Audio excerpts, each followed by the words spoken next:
Hello, everyone, and welcome to another episode of Football Palestine Extra, the podcast where we take all the news that's happened this past week in Palestinian football and give it to you in this nicely condensed video and audio format.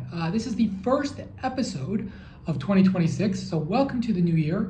We added a lot of subscribers over the past month, I think thanks to the success the national team had at the FIFA Arab Cup. So this might be the first episode of our podcast that you're watching. If you're a free subscriber, you'll be able to see about the first 10 minutes or so, or listen to the first 10 minutes or so of this podcast episode. If you're a paying subscriber, you'll be able to see this episode and other episodes in its entirety. You can also access our library of interviews with current and former national team players. The latest interview we did was with Ahmed Al-Qaq following Palestine's win against Qatar. So if you are a premium subscriber and haven't checked that out yet, go ahead and check that out. Another reason to either subscribe or stay subscribed to Football Palestine. Our prices have changed. So if you are currently a paying subscriber, you're grandfathered in to whatever plan you subscribe to. If you're a new subscriber, don't worry. It's the same cost for our annual subscription. It's just that the other tiers have changed. And yeah, if you like what you see here and you like what you hear, you'll actually be able to hear and get the latest information, the stuff that's super exclusive, rumors, stuff that you hear in the grapevine. I'll address that behind the paywall. So another reason to subscribe is if you want more than just the latest news that you can probably get on Football Palestine or maybe on one of these fan accounts on Instagram. If you want the actual insider information, well, we always address that behind the paywall. So if you're looking for more information about Palestinian football, this is your source. And what we're going to do, given the fact that we are in January, we're in the swing of things in the transfer market, is we're going to talk transfers. We're also going to talk about potentially the new names we could see in the Palestine national team. But before we do that, we got to break down the transfers that have happened, the transfers that are probably going to happen, and the transfers that could still happen in this winter transfer window. So for those of you who don't follow football all that much, there are two primary transfer windows. One runs through the month of January, and the other one runs in the summer. Contracts tend to run until June 30th. And so from July 1st to about September 1st, you've got the primary window, and then you've got a secondary window that runs from January 1st to about February 1st in most markets in the world. And what we're seeing now on the back of Palestine's success at the FIFA Arab Cup is there's a lot more interest in national team players because they've played really well. So what is happening is just, I think, the result of a lot of hard work by Palestinian football as a team, those involved in actually putting the sporting product out there, so the coaches, the players, and the individuals themselves. And really, I wrote about this yesterday. Hamid Hamdan to Pyramids. We thought that Hamid Hamdan would get his move to a big club in Egypt. He's been with Petrojet since 2023. He almost moved in the summer to Zamalek. We thought Zamalek would be back in for him in this period. And then we heard some murmurs that Ahli could be in for him. And it is the reigning African champions, Pyramids FC, that have secured his signature for 50 million Egyptian pounds. That's just over $1 million. And if you think about it, it's crazy to think that now Palestinian players go for multi-million-dollar sums, and it's normal. People aren't saying oh my God, you paid that much money for him. And the first guy to really break that barrier was Mahmoud Wadi, when he went from Al Masri to Pyramids FC back in 2021. And now you have Hamid Hamdan doing it. But between back then and now, you had multiple players break it. You had Wissam Abu Ali commanded a multi-million-dollar transfer when he went to Al Ahly, and then he commanded about 3x that amount when he left Al Ahly. Asad Hamnawi was $1 million transfer. Udaid Dabak hasn't commanded a transfer fee. He's always moved when he's out of contract, but if he happens to move sometime in the near future, he's probably going to command a multi-million-dollar transfer fee as well. So this is important because, you know, it goes to show you how far Palestinian football has come, that these players are coveted so much that clubs, big clubs, established clubs, are willing to pay multi-million-dollar fees. And I think a lot of people will say, well, if that's the case, why don't they go to Europe? And, you know, well, it's a fair question, but at the same time, let's also not dismiss what it means to play for one of the big three in Egypt. Pyramids FC is a weird club in that they have huge financial backing. They are the current African Champions League champions.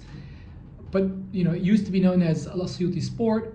It got bought and rebranded. It's a club with no fans, but a club that can sign the biggest names on the African continent. So the best players that play for Algeria or Tunisia or Egypt or even Morocco could wind up at Pyramids FC, just as they could have wind up at Zamalek or Al Ahly, who have obviously the history and the fan backing to complement their financial power as well. So let's not dismiss, you know, the big three in the Egyptian league. And then let's also kind of clarify what it means to kind of go the European path. And the fact of the matter is that, you know, I think if you're a young player, particularly, you know, if you're under 20, 21 years old, then yeah, it probably makes sense to go down that path, because you can develop and then get your bag later. Hamid Hamdan's 25 years old. If he were to go to Europe, what kind of club would buy him? Probably a club that's, you know, it would probably be similar to Adi Dabak in that, yeah, maybe you go to a Portugal or a Belgium, but you don't go to one of the big clubs there, and then there's a huge gulf between what one of the big clubs in that league and one of the small clubs in that league can pay you, and you end up with maybe a very, very normal salary, you know. So that's one thing to keep in mind. My sources say that he's getting paid around $375,000 a year, and that's, you know, a sizable amount. There's a lot of players in Europe that don't make that amount. People think, oh, Europe, there's big money everywhere. You know, there are players in Portugal that are making less than $10,000 a month. You know, so that's about a third of what Hamid Hamdan stands to make, and that's definitely the case when you know, talk about, you know, your Aroca, which where Hadid Dabag made his name in Europe, you know, or a club of similar stature. They're not going to offer you huge amounts.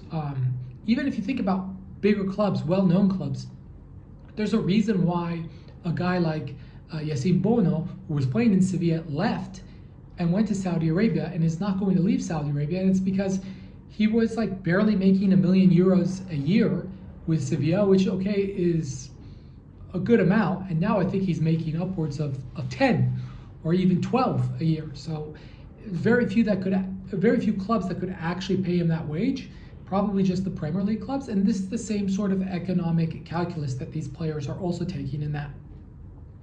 How many years do I have? Do I sacrifice my money-making years to maybe, potentially, but no guarantee of me making it to a big European team? And I just don't think it's going to happen this way, right? So you're not going to see an established national team player who would be probably in his mid-20s go to a small club in Europe and then, you know, to a bigger club and then to a big club, because there's just not enough time in a footballer's career, right? We all hope that they play until they're 35, 36, but you never know with players. So I think, you know, if I were to rate this transfer for Hamid Hamdan, I think it's an A.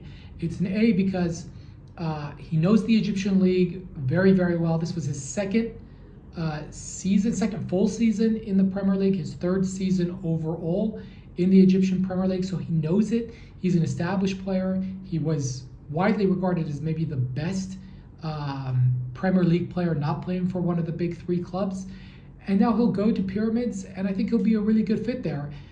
Zamalek wanted him, and look, the reality is, and I said this multiple times when we were talking about Adam Kayed and outdated back signing for this club. It's a basket case. They fired their coach. They're having financial problems. So that's why, I think him not going to Zamalek makes sense. El Ahly, again, there's just a lot of midfielders at that position, so it didn't make 100% sense. And I think Pyramids is a good fit for him. He knows the club. Keep in mind he was in the club's youth ranks.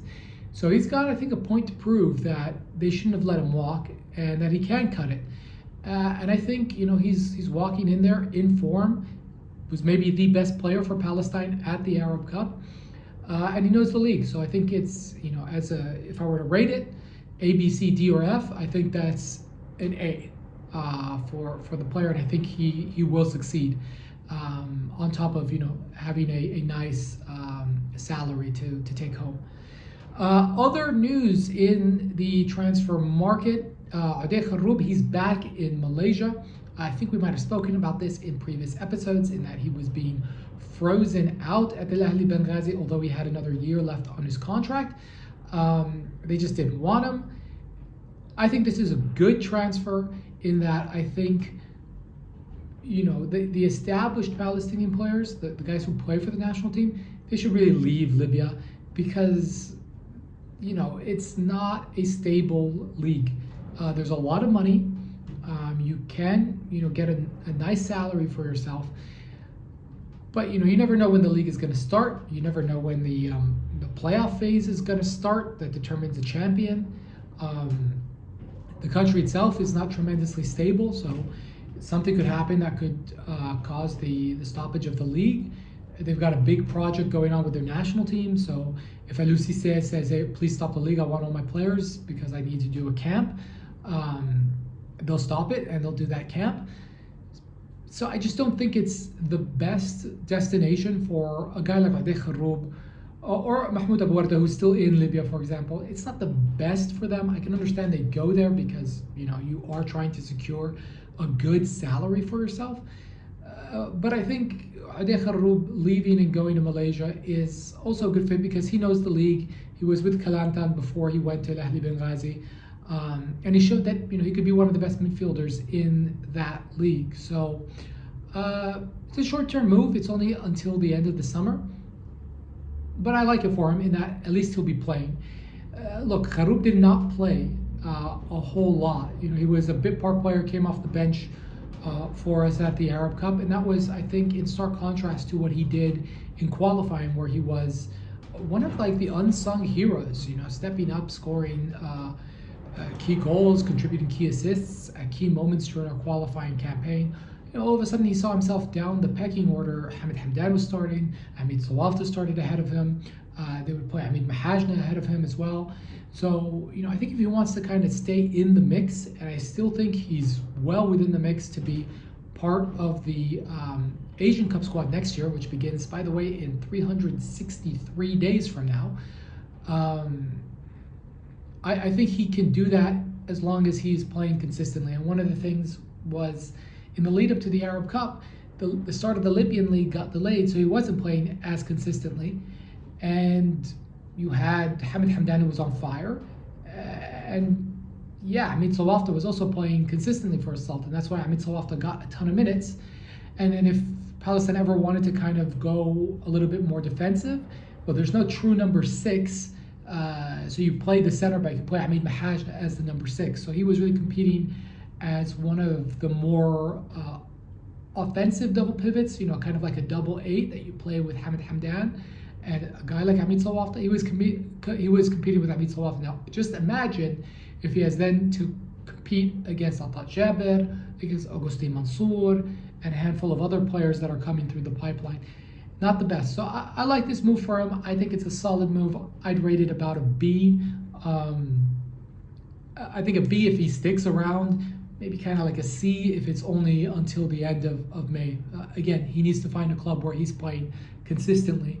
If he ends up on the search for a club for an extended period of time in the summer, I'd knock that grade down to C. And then the final piece of transfer news that we have confirmed from multiple sources, but yet to be revealed by the club, Al-Wakra signing Ahmed Taha from Kifr Qasim. They're also going to pay a transfer fee for him of about 315,000 US dollars. Good move for him. He wanted out of the Israeli league. He managed to keep his position at Kfr Qasim despite a ton of pressure on the club for him to be dropped.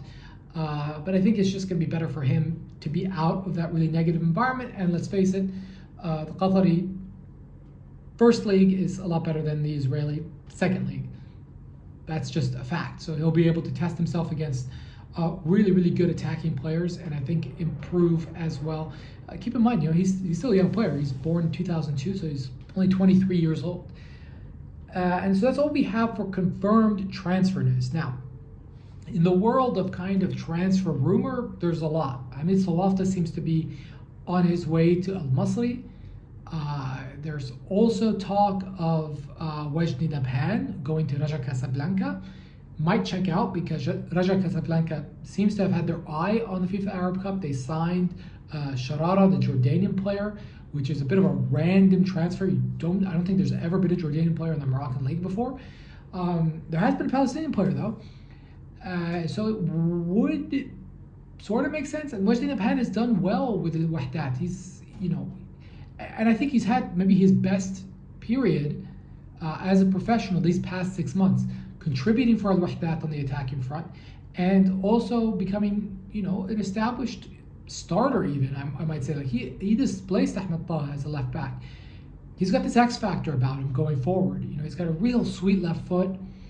When he gets momentum, he's hard to stop. Also kind of going on those bombing runs from the left back position. I would say he and Ahmed Taha could be a little bit better defensively. But again, they're both 23 years old. That's something that can be improved with time, with experience. They're not the first 23-year-old fullbacks to be a little suspect defensively. Palestine's captain, Musab al-Battat, I remember when he was 23 years old, sort of had the same issue about him. And for those of you who followed the national team for a decade plus, as I have, will remember that back in 2016 and 2017, the right back position was like a right back by committee type deal, in that Musab was in the mix. He was one for the future. He was definitely the best going forward.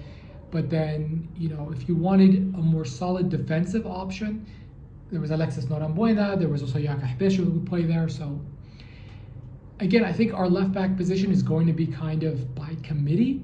But there is no solid veteran, right? There's no solid veteran that I see coming in and being like, I'm the guy that will provide you the defensive solidity. You've got two kind of attacking options who are both 23 years old and no veteran to kind of come in there and say, okay, I can sort of calm the waters defensively. The other names in that list that aren't getting called up by Abu Jazar are the likes of Camilo Saldana, who's without a club, last I checked. Sam Jundi is coming back from a long-term injury. Mohamed Khalil. So yeah, I just don't see any of those three coming back. I think they'll just go with Taha and Wajdi Nabhan as long as the status quo remains the same, and that will be your left back position. Other moves I expect to see in this window. I think Ahmed Al-Qaq will get a new club. We might have to wait a little bit. I think it probably will be in North America. His team, North Carolina FC, has dropped down a division or won't compete in the what amounts to the North American second tier, the USL. Really strange decision from the owner there, but they're obviously free to do what they want with their investment. So I do see him probably sticking around somewhere in North America. Mustafa Zidane as well, free agent, had a good Arab Cup in the limited appearances that he had, assisted Zaid Qumbar on that goal for the 2-2 against Tunisia. He's out of contract with Malmo, and that means he's free to sign anywhere.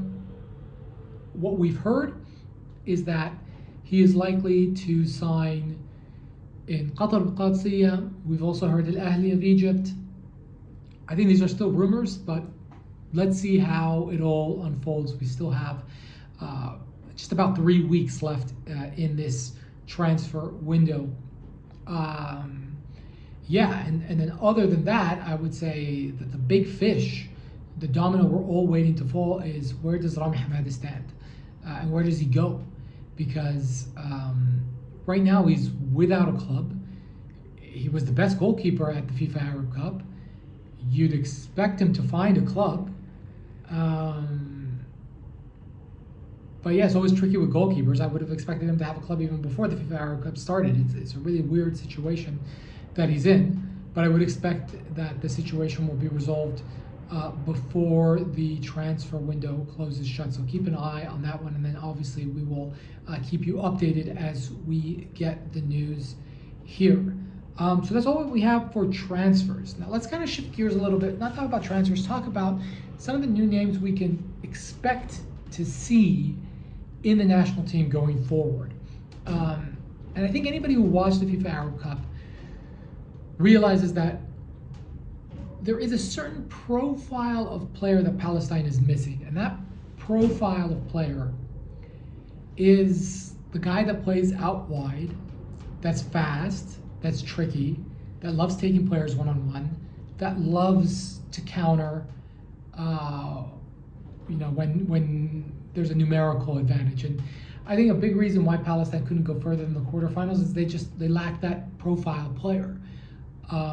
Say what you want about what happened in the game against Saudi Arabia, and yes, I think the referee made a mistake not sending off Firas al-Burakan. Is it the reason why we went out? Not really. I mean, yeah, there was probably a foul on Hamid Salafta in the build-up to Saudi's second goal. Still, I just think that we lacked speed to hurt Saudi. And think about even the chance that Adel Dabakh had in the 88th minute. We countered. And then Adel had to shoot on goal and nearly surprised the goalkeeper because there was nobody fast enough to make that run with him for him to be like, oh, okay, like actually there's some space here, so let me cut inside. If Adel Dabakh was playing with Mohamed Akous or Adam Kayed, you could almost imagine like one of those guys running on the opposite wing or running down the middle. They take a defender, opens up space for Adel Dabakh. All of a sudden he has a choice to make. Either he can pass to a teammate or shoot from a better angle. And Palestine just lacked that. Again, those are the names that we have that we would have thought, if not for injury, would have participated at the past Arab Cup. They will be around the next time they're healthy and there's a FIFA international break. But the fact that there's only two is really, really troubling. So Palestine needs wingers. And they need them badly. And they need a lot of them. Because if you kind of look at Palestine everywhere else on the pitch, what do they really need? And it's like, if you came to Palestine and say, hey, I have a great goalkeeper for you, you'd say, okay, that's great. He can sit on the bench. If you told us, hey, I've got a left back for you or a right back for you, you'd be like, okay, we'll have a look. I guess he'll be in competition with who we have now. Central midfielder, about the same. I guess they'd be in competition with all the guys who are kind of number 8s. Yeah, maybe. Forward, absolutely not. As far as like a number 9 is concerned, you've got 4 really good ones. You've got Wissam Abu Ali, Adel Dabakh were only 27, Asl Hamnawi is 25, and Zaid Qumbar can play there and he's only 23. So a number 9 wouldn't really strike our fancy. Now what we are missing are center backs and wingers. So those are the types of players you need. Some might argue a number 10. We'll see. I think Zidane could be the solution there. I think Mohamed El Ghoul could be the solution there. I thought Khalid Nabris played in that position reasonably well. And again, I think just the so-called number 10 or the most advanced midfielder in the 4-3-3 would be a lot more effective if he had more space. And the way you get more space is you stretch the pitch out wide, and then all of a sudden you have space for yourself to operate in. Zidane, I think, I mentioned this before, probably needs to either be more adapted to the playing style in West Asia, or perhaps he's the kind of guy that you use when you're playing opposition you're expected to beat and they are going to bunker down. The one thing I didn't like about Zidane is that he's weak. In the 50-50 duels, he's going to lose it every single time if there's an aerial ball. And that facet of his game, A, either needs to improve, or B, he's just going to end up being a situational player that you put in for 30 minutes when you're looking for a goal. We'll see. I still don't think that the path has been determined per se, but that's where we are at with Zidane. But in general, you need fast attacking players, period. And that's why, when we were going over the players that might declare for Palestine, and it looked like Yusuf Saleh might go to Jordan, or Tamer Benni going to Jordan, I wasn't all that concerned, to be honest with you, because it's kind of the profile of player that we don't need right now. One guy in that group that's been spoken about, and then he had his star up here, then it went down here, then went back up again. Kamil Jbara. Kamil Jbara is a guy I think would be perfect for this team. Just go and download the SofaScore app and look at his heat map. That's the kind of player you want. You want a player that hugs the touchline, can take players one-on-one, and then creates assists for fun. Had a really, really good season last season with Kalmar. He's recently moved to the Norwegian top tier with Lillestrøm, who are just newly promoted to the Eliteserien. I think this is the guy that Palestine should go after. I know for a fact they have Abujazar is trying to convince him to declare for Palestine. He was in his hometown of Taibe over the break, and I can confirm to you guys that there have been attempts to convince him to declare for Palestine. If they can get Kamil Jbara, that's huge. I mean, that's a guy that really, that's the profile you need as far as like a winger is concerned, and they need to go out and get more players like that. In fact, short of finding players like that, I would almost say go and find a guy that's not even at the level, but can just run for you in the last 15 minutes, right? That's just fast. Because Palestine really needs that to be effective. And if you don't trust me, watch any African Cup of Nations game and just look at how much quicker the transition is compared to the transition we had at the FIFA Euro Cup. Like it's night and day, really. It really is night and day. I mean, this national team can do everything, but when it comes to keeping teams honest on the counter, they lack it because they lack that type of player, which is why, when you build a national team, it's not necessarily the best 23 or the best 26. Sometimes you have to take specialists. And if Palestine cannot convince a Kamil Jbara or Adam Ahmad, who plays in Denmark, who was also the talk of some Instagram pages, and who I know that the national team is trying to convince to play for Palestine, they can't convince them, then you gotta go and find Palestinian players wherever they might be, even if it's at a lower league level, and convince them, hey, come play, but your role's only gonna be 50 minutes. That's all you're gonna get, because you're not at the level, but we need this type of profile of player, and we cannot just keep trying to counter with wingers who are not really wingers. And that's what Palestine has. And that's the big reason why I think we played 4-4-2 under Mekram Daboub. We played 4-4-2 under Mekram Daboub because, basically did not trust the wingers to do anything one-on-one. And if you kind of recall what our style of play was, it was a lot of crossing. I mean, just go and look at how many crosses we pumped into the box against UAE at the Asian Cup. What he had was tall, strong forwards in Odeh Debag and Zed Qumbar. He had another quasi-winger, but not winger, in Tamer Siam, who could either A, cross the ball, or B, get in to the box and be a target if the cross came from the other direction. And you had Musab al-Battat, who could overlap and give you a cross as well. And that's why we played in a very kind of retro English style under Mekram Daboub. It's because we didn't have the profile of player to play in another way. So now it's about finding, I think, the next 7 to 8 guys. And to round out the squad, because if you kind of look at the squad, we sort of depended on 14, 15 players at the FIFA Arab Cup. After that, it got a little bit sketchy as far as the depth was concerned, especially when we're talking about the attack. So you kind of need to take the FIFA Arab Cup squad and add names to it. Now, some of those names will be the guys that were injured or couldn't be called up for club commitments. But at the same time, even if you have Adam Kayed and Mohamed Hbous, you still need more, in my opinion.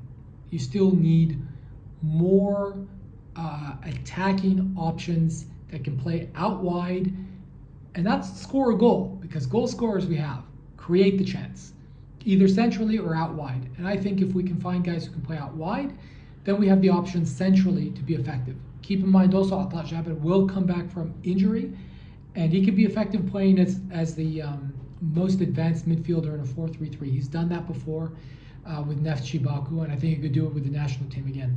So that's what I would say for wingers. Another name that's come up, he scored a goal recently in the Bahraini top division, Hussein Rifai. Hussein Rifai is an interesting case because he's played for Tunisia at under 18 level. He's half Tunisian, half Palestinian, and then spent a huge amount of his professional career in Austria, I think because he was born in Austria. And his career in Austria is, he's played, and we have to say, he's born 1999, so he's going to turn 26 years old. Or he is 26 years old. Sorry, he is 26 years old. But we don't know if he's quite cut out for Palestine's senior national team. Now, what makes us think right now that he might be a fit are two things. One, he's a center back, and as I mentioned before, there are not a lot of center backs to choose from. In fact, outside of Milad Termanini, every single one of those center backs in Palestine's national team setup is cause for concern. Mohamed Salah isn't getting any younger.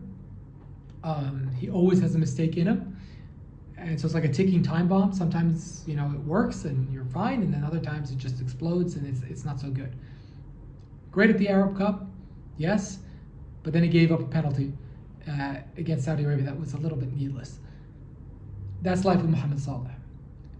You have Amin Mahajna, but wouldn't you rather Amin Mahajna play as a 6? I know I would. But yeah, so outside of Milad and Hamid, who you would rather have as a number 6, because we don't have a number 6 in the squad, other than Agustin Mansour, although Agustin Mansour is on the other side of the world and sometimes tough to bring him to the national team, especially for competitions like the FIFA Arab Cup, without the say-so of his club. You just don't have a lot of options, right? And let's face it, Hamid, for all intents and purposes, the last tournament was the number 6. And the center backs were Milad and Mohamed Salah. Had something happened to Mohamed Salah or Milad, then yeah, Hamid would have played as a center back. If something happens to him, then you're looking at Yasser Hamad, who hasn't played in eons.